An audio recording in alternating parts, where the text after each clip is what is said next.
Flore. Bonjour. Donc bonjour mes frères et mes sœurs. Aujourd'hui, c'est un jour nouveau. Nous sommes très contentes aujourd'hui de vous retrouver pour vous partager encore ce que le Seigneur nous a vraiment inspiré. Et donc la dernière fois, on vous a parlé de la nouvelle naissance. Donc nous sommes nés de nouveau maintenant. Nous appartenons au royaume des cieux. Nous appartenons maintenant au corps du Christ. Nous sommes membres du corps du Christ. Donc nous avons un Seigneur. Donc, et Jésus, notre Seigneur, est venu, il nous a rachetés à un grand prix quand on est né de nouveau. Donc, il nous a sortis de l'esclavage. Et donc, aujourd'hui, on vient vous parler de Seigneur, de Jésus, notre Seigneur. Qu'est-ce que c'est que Jésus, notre Seigneur? Et pourquoi il est notre Seigneur? Parce que très souvent, on entend Seigneur, notre Seigneur, le Seigneur. Et il y en a qui savent parce que c'est que Jésus Seigneur. Il prononce des mots comme ça sans savoir ce que c'est que le Seigneur. Et aujourd'hui, on vient parler du Seigneur. On va essayer de développer ça comme on peut selon l'Esprit de Dieu. Et après, on espère que vous serez vraiment au point avec ce sujet. Donc, ma soeur Colette va vous donner la définition de Seigneur. Et voilà, on va continuer dans notre lancée. Jésus Seigneur, nous appartenons à un nouveau royaume. Amen. Et dans ce nouveau royaume, il y a un maître. Et ce maître, c'est Jésus. Amen. Jésus est Seigneur de nos vies. Il est le maître. Il est celui qui a toute l'autorité sur nos vies. Il est l'alpha et l'oméga, il est le commencement et la fin, il est le chef de l'Église, il est la plénitude. C'est ça, Seigneur, c'est-à-dire qu'il n'y a que lui. Il est au-dessus de toutes choses. C'est notre Seigneur, c'est notre concepteur, c'est notre réflexion, notre pensée. Seigneur. Amen. Et donc pourquoi Jésus est notre Seigneur? Pourquoi il est notre Seigneur? Il est notre Seigneur. Parce que Jésus, c'est le Fils de Dieu. C'est le Fils de Dieu qui est venu sur la terre mourir pour nos péchés. Et donc, le Seigneur, il a le contrôle de nos vies. Il est mort pour nos péchés. C'est lui qui nous a créés. C'est lui qui a créé le ciel et la terre. C'est lui qui a créé toutes les choses qui se trouvent sur cette terre. Donc, il a le contrôle de nos vies dans ses mains. Il a le contrôle de tout ce que nous faisons dans ses mains. Donc, il est notre Seigneur et nous devons vraiment lui donner sa place. Nous devons lui donner sa place tous les jours. C'est lui qui gère nos finances. C'est lui qui gère notre santé. C'est lui qui gère notre famille. C'est lui qui gère nos enfants. Donc, nous devons reconnaître chaque jour que Dieu a créé, chaque jour où nous voyons la lumière du soleil, nous devons reconnaître notre Jésus comme Seigneur, comme notre Seigneur, parce que c'est lui qui est, comme elle a dit ma soeur, l'alpha et l'oméga de nos vies. C'est lui qui est le chef de nos vies. Il doit avoir une place particulière. Il doit avoir une place, mais vraiment particulière dans nos vies, parce que c'est par grâce qu'aujourd'hui, ce matin, qu'on a eu le souffle de vie et on a vu le soleil. C'est une grâce, mais une grâce particulière. Parce que le Seigneur a posé son regard encore sur nous aujourd'hui. Ce n'est pas parce que nous sommes très jolis, ce n'est pas parce que nous sommes intelligents, nous sommes sages, non. C'est par grâce. Par grâce que le Seigneur a permis aujourd'hui que nous soyons devant vous pour vous parler. Et vous parler de ce Seigneur, ce Jésus qui est Seigneur. Donc on doit avoir cette dimension de Jésus Seigneur. C'est une dimension extraordinaire que de se dire que on a un Seigneur, on a quelqu'un qui est au contrôle de nos vies, au contrôle de tout ce que nous avons sur la terre. On a quelqu'un qui est au contrôle et qu'il doit avoir une place aussi particulière dans nos vies. C'est-à-dire qu'au lever du matin, on lui donne sa place. Seigneur, je te reconnais, Jésus, je te reconnais ce matin comme Seigneur et Sauveur. Je te reconnais ce matin comme le maître de ma vie. Je te reconnais ce matin comme celui qui m'a donné le souffle de vie. Je te reconnais ce matin comme celui qui a relevé, qui a donné le souffle de vie à mes enfants. Ce matin, je te reconnais encore parce que tu as permis que j'aille au travail. Ça, il faut lui donner sa place, sa seigneurie. Donner au Seigneur sa place chaque jour, en toute situation aussi. En toute situation, donner la place du Seigneur. Parce que les situations lui appartiennent. Il est au contrôle de toute situation. Amen. Amen. Lorsque je suis née de nouveau, j'ai quitté un monde pour rentrer dans un nouveau monde. Et dans ce nouveau monde, il y a un maître. Et ce maître, c'est Jésus. Amen. Naître de nouveau, on en a parlé la dernière fois, c'est vraiment avoir été racheté à grand prix par quelqu'un qui se soucie de nous. Quelqu'un qui nous aime au point d'avoir donné sa vie. Donc, ce quelqu'un-là, c'est Jésus. Jésus est venu laver nos péchés. Jésus est venu nous repositionner à un niveau qui est exceptionnel. Ce Seigneur-là, c'est Jésus. Aujourd'hui, il est le maître de ma vie. Aujourd'hui, il est le souffle de ma vie. Aujourd'hui, je reconnais que sans lui, je ne peux rien faire. Lorsque j'étais dans le monde, avant de naître de nouveau, je marchais comme les gens du monde. Je ne savais pas qui me gouvernait, qui me dirigeait. Mais maintenant que je suis née de nouveau, j'ai un maître. J'ai un Seigneur, j'ai un Sauveur. Et ce Sauveur, c'est Jésus. Lorsqu'il est venu me laver, me restaurer, me régénérer, il est venu m'apporter un cadeau extrême, le Saint-Esprit qui est en moi aujourd'hui. Je ne suis plus aux commandes de ma vie. Celui qui commande ma vie, c'est mon Seigneur, c'est Jésus. Amen. Tout ce que je fais, ce n'est pas moi qui fais, mais c'est Christ qui devrait le faire pour moi, à ma place. Mon corps n'est que... Je suis dans ce corps-là, mais ce corps-là doit être gouverné par mon Seigneur, qui est Jésus. Jésus Seigneur. Et donc, quand je sais que Jésus est mon Seigneur, je ne peux que le louer et l'adorer. Je ne peux que faire attention sur ce que mon Seigneur aime. Qu'est-ce que mon Seigneur veut que je fasse? Qu'est-ce que mon Seigneur veut que je dise? Je suis à son service. Et donc, je suis née pour lui faire plaisir. Je suis née de nouveau pour être un objet de louange à mon Seigneur Jésus. Le matin, quand je me lève, la première des choses que je lui dis, Seigneur, je t'aime. Jésus, je t'aime. Parce que si tu ne m'avais pas racheté à grand prix, je ne serais pas là. Et donc, je t'aime. Ma louange est pour lui. Mon adoration est pour lui. Toute ma vie est pour lui. Amen. Jésus, Seigneur. Seigneur. C'est ça. Et Jésus, Seigneur. C'est ça.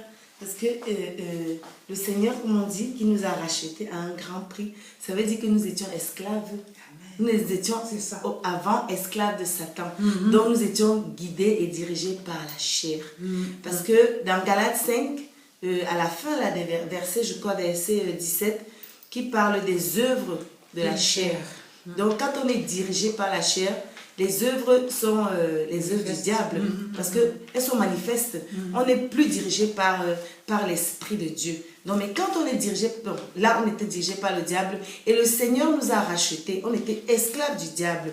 Le Seigneur nous a rachetés à un grand prix. Donc nous sommes devenus maintenant son esclave. Et bon, l'esclave, quand on est esclave de Jésus, ce n'est pas, on n'est pas esclave, comment dirais-je, c'est comme au temps d'avant où on appartient à Jésus, ça c'est sûr, parce que l'esclave appartient toujours à son maître, mais c'est la joie. Jésus, c'est la joie. Il nous sort, il nous enlève du joug de l'ennemi. Il nous enlève de tout ce que l'ennemi a pu mettre en nous. Et nous sommes maintenant une nouvelle créature dont nous sommes revêtus de la puissance divine. Nous sommes revêtus de son onction. Nous sommes revêtus de son onction. Donc nous sommes maintenant une nouvelle créature et nous devons avoir une attitude maintenant quand nous sommes une nouvelle créature.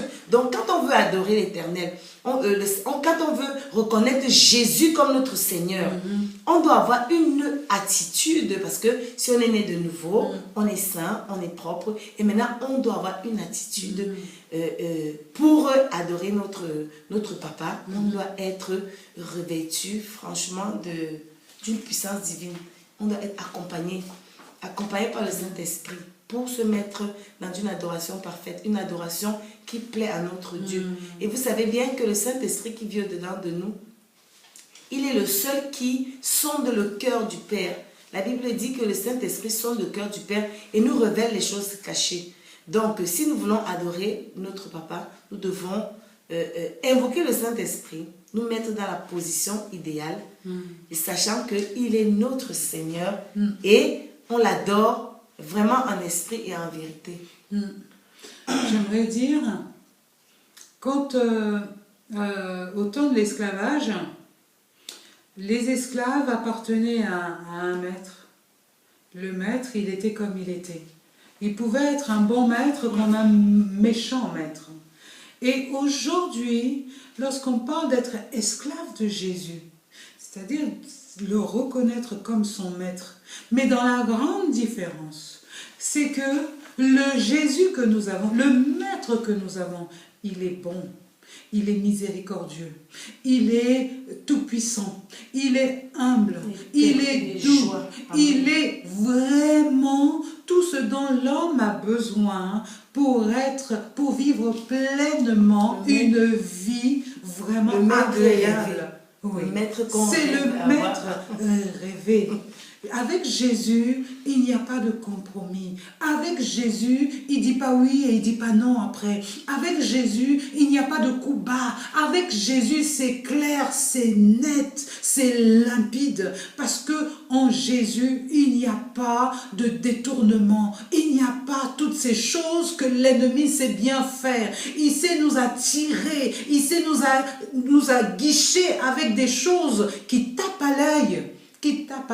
Mais au fond, dès qu'il vous a dans ses filets, après c'est la catastrophe. Avec Jésus, c'est pas ça. Parce que déjà, Jésus, c'est un bon maître. Il est admirable.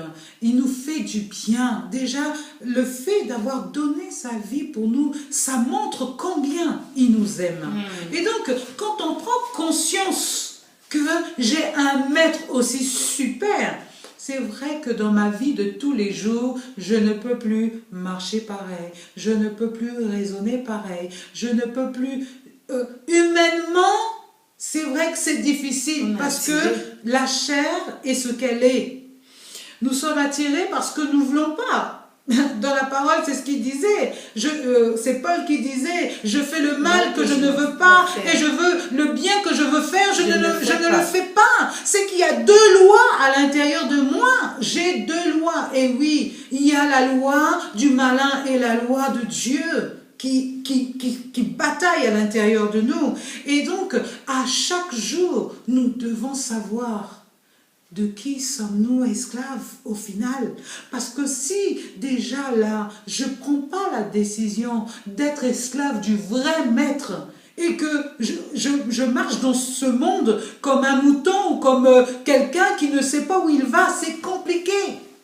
C'est compliqué. Positionnons-nous en tant qu'enfants de Dieu. En tant qu'enfants de Dieu, nous avons un standard à acquérir, nous avons des attitudes à acquérir, nous avons un vocabulaire à acquérir, nous avons une mentalité à changer pour faire plaisir à notre Seigneur. Notre Seigneur est vivant, il est vivant, il n'a pas changé, il est le même hier, aujourd'hui, éternellement. Et il vit au milieu de nous, il n'est pas à l'extérieur de nous. Faisons-lui donc plaisir. Avec tout ce que nous avons. Amen. Avec tout ce qu'il nous a donné. Avec tout ce que nous avons, tout ce qu'il nous a donné. Voilà. Nous sommes des enfants bien-aimés qui appartenons à un royaume extraordinaire. Seigneur, révèle-nous cela. Donc remettons vraiment Jésus à sa place dans nos vies. Remettons Jésus à sa place dans nos vies. C'est-à-dire qu'on ne doit pas se dire que Jésus est notre Seigneur à une certaine heure et puis, et puis dans la journée, il n'est plus notre Seigneur et c'est quand on veut se coucher qu'on reprend encore Jésus, tu es mon Seigneur. Non. L'adoration à Jésus, c'est une adoration régulière. C'est une adoration de toute la journée. Donc une adoration, c'est-à-dire quand on veut mettre le Seigneur à sa place, c'est une adoration, hein. C'est notre façon d'être, notre façon de vivre. Dire que Jésus est notre Seigneur et notre Sauveur, c'est dans l'attitude, même avec le voisin, même avec nos enfants, même avec notre sœur, partout où on va, notre Jésus doit être toujours notre Seigneur. Il doit être notre Seigneur. Partout, on va manger notre Seigneur parce qu'il a pourvu, parce qu'on doit lui donner sa place de roi. Sa place de roi. Ça, c'est vraiment le sujet aujourd'hui. C'est de mettre le point sur Seigneur, sur Jésus Seigneur aujourd'hui. Parce qu'on essaie, il y en a qui savent parce que c'est que Jésus Seigneur. Jésus Seigneur, c'est vraiment l'autorité suprême, comme a dit ma soeur. C'est vraiment, j'ai tellement envie d'insister dessus parce qu'on n'a pas cette dimension-là. On n'a pas cette dimension de celui qui tient le monde entier. C'est-à-dire que quand on dit qu'il tient le monde entier dans sa main, ça veut dire que lui tout entier est plus grand que la terre entière, parce que la terre entière ne va même pas dans sa paume de la main. La terre entière ne va pas dans... C'est-à-dire que tout ce qui existe sur la terre, ça ne va pas dans, ça va pas. Sa main est plus grande que tout ce qui existe, tout ce qu'il a créé, parce que c'est lui qui a créé toutes choses. Donc si on imagine, essayons un peu de se mettre, Colette, essayons de s'imaginer que le Seigneur tient le monde dans sa main. Le Seigneur tient le monde dans sa main, mais on se voit tellement petit derrière cette image qu'on se dit, oh, là, franchement, ce monsieur ou le Seigneur, le Jésus est vraiment Seigneur. L'attitude qu'on a, elle est différente. Quand on imagine ce dessin-là, quand on voit ce dessin, on se dit, mais tous les jours, on doit vraiment glorifier Dieu. Tous les jours, on doit glorifier Dieu. Tous les jours, nous devons glorifier Dieu. Ça, c'est primordial. C'est vraiment la base du né de nouveau. Amen. Quand on est né de nouveau, on doit reconnaître Jésus. On doit reconnaître qu'il est. Il est notre Seigneur. Il est notre Sauveur. Aujourd'hui, on s'est arrêté à Seigneur, parce que la prochaine fois, on vous parlera de Sauveur. Mais aujourd'hui, vraiment, on voulait mettre l'accent sur Seigneur, parce que c'est très... C'est quelque chose qu'on ne comprend pas toujours. Il est mon Seigneur, je dois avoir la crainte. Pas une crainte, la peur, pas la peur. Pas une crainte en tant que peur, mais la crainte en tant que, est-ce que ce que je suis en train de faire va plaire, Amen, va plaire à Jésus, va plaire à Dieu. Est-ce que ce que je suis en train de faire comme acte, c'est ça, c'est notre vie, parce que vous savez, nous ne sommes pas parfaits. Dans ce monde dans lequel nous sommes, nous ne sommes pas parfaits et personne n'est parfait. La perfection n'est pas de ce monde. Elle le sera lorsque Jésus reviendra. Amen. Mais tant que nous sommes dans ce monde, aucun être ne peut dire « moi, je suis parfait ». Le péché campe en nous. À la porte, je peux vous assurer que le péché campe. Les péchés en pensée, les péchés en action, les péchés en parole, le regard. Nous sommes des pécheurs et gloire à Dieu que Jésus est venu nous révéler, qui nous a sauvés de tout cela. Et quand on est au courant de ça, on peut dire merci Seigneur, parce que c'est vrai que je suis pas parfaite. Et heureusement que tu es là, que tu es venu me sauver. Maintenant, à chaque jour, je vais moi aussi porter ma croix. Je vais moi aussi, si je sais que ça c'est pas bon pour ma vie, eh ben, je fais un effort pour l'arrêter. Si effectivement ma façon de parler, c'est pas celle-là, eh ben, pour toi Jésus, parce que je veux tellement te plaire, eh ben, cette façon de parler, je vais tout faire pour modifier ma façon d'être, modifier ma façon de m'habiller, modifier ma façon de me comporter, parce que je veux te plaire, je veux te faire plaisir, je veux être pour toi une adoration humaine, vivante, que tout en moi soit une adoration pour toi. Amen. Parce que je t'aime, je veux vraiment t'honorer, je veux te respecter parce que tu es ma majesté, tu es mon tout, voilà. Et quand je réalise, effectivement, comme dit ma soeur, on n'est rien du tout. Aujourd'hui, nous voyons des gens qui ont l'impression qu'ils vont pas mourir demain, quoi. Mais non, ils se trompent. Nous ne sommes rien. Le jour où le Seigneur, il décide que là, moi, toi, je te prends, eh ben, ça y est, c'est fini, quoi. Et donc, si on n'a pas eu le temps de se réconcilier avec notre Seigneur, c'est perdu. C'est perdu. Donc vraiment, vraiment, notre Seigneur est vivant, notre Seigneur est glorieux, notre Seigneur est puissant. Il est avec nous, il nous aime, il veut prendre soin de nous. Et je peux vous assurer qu'il prend véritablement soin de nous. Hein, il prend véritablement soin de nous chaque jour, il renouvelle ses bontés dans nos vies chaque jour, il nous met de nouveaux objectifs dans la vie, on est, voilà, il est là, quoi. Donc remettons-nous sur la voie de l'Éternel. Celui qui nous a sauvés nous a donné aussi de quoi réagir, interagir avec le monde dans lequel nous vivons. Ne perdons pas l'objectif, ne perdons pas la course. Nous sommes en train de courir une course qui, à la fin, va être glorieuse lorsque nous allons arriver à la porte du royaume de Dieu. Je peux vous assurer que ce jour-là, ça sera extraordinaire. Amen. On en parle comme ça. On en parle comme ça, mais franchement, moi, j'y crois fermement que la vie sur la terre, c'est pas ça, quoi. C'est pas du tout ça. C'est pas ça. Il y a quelque chose d'autre. Il y a un royaume qui nous attend. Nous sommes les ambassadeurs de cette terre. Alors, allons-y, travaillons d'arrache-pied, avec amour, vraiment avec simplicité, parce que Jésus est vraiment humble. Il est simple, il n'est pas compliqué. L'humilité précède la gloire. Voilà, Amen. Ne compliquons pas ce que Dieu n'a pas compliqué. Arrêtons d'être plus serrés que Dieu, parce que Dieu est un Père. Hein. Et un Père, franchement, moi j'ai un Père humain, il m'aime, il me donne, terrestre, et il me donne tellement que... Voilà, donc nous aussi, nous avons un Père céleste, et ce Père céleste, exactement, quoi, il ne va pas nous donner... un serpent alors qu'on demande du pain, Amen. Quoi. Amen. Il est bon, il est admirable. Amen. Donc, moi, je voulais dire à un frère ou à une sœur aujourd'hui qu'il n'est pas tard. Il n'est jamais tard avec Jésus. Il faut juste se lever.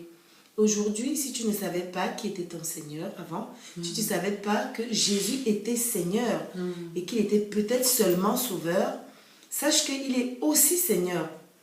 Et que c'est lui qui guide ta vie, c'est lui qui dirige ta vie, c'est lui qui contrôle ta vie, c'est lui qui contrôle tes finances, c'est lui qui contrôle tout de ta vie. Alors donne-lui sa place aujourd'hui. Commence à donner à Jésus sa place aujourd'hui. Donne-lui sa place, la place qui lui est due. Amen. Parce que c'est une place qui lui est due. Il est digne de recevoir sa place. Amen. Il est digne d'être adoré parce qu'il est Seigneur. Il est digne d'être exalté parce qu'il est Seigneur. Il est digne d'être glorifié parce qu'il est Seigneur. Il est digne d'être élevé parce qu'il est notre Seigneur. Donc redonne-lui sa place aujourd'hui. Change ta façon de penser. Redonne la place de Jésus, de Seigneur aujourd'hui. Et il fera des choses dans ta vie. Tu verras, le Seigneur se révélera à toi. Hein. Il se révèle à toute personne qui l'écoute, à toute personne qui le cherche. Le Seigneur dit, je me fais trouver par celui qui me cherche. Alors cherche l'Éternel et donne-lui sa place. Tu verras, il fera de grandes choses avec toi. Amen. Et dans ta vie. Amen. Que le nom de Jésus soit glorifié. Amen. Amen. Merci Flore. Merci Colette. Soyez bénis, hein, frères et sœurs, soyez bénis et nous reviendrons la prochaine fois avec Jésus Sauveur. Amen. Amen. Soyez bénis. Au revoir.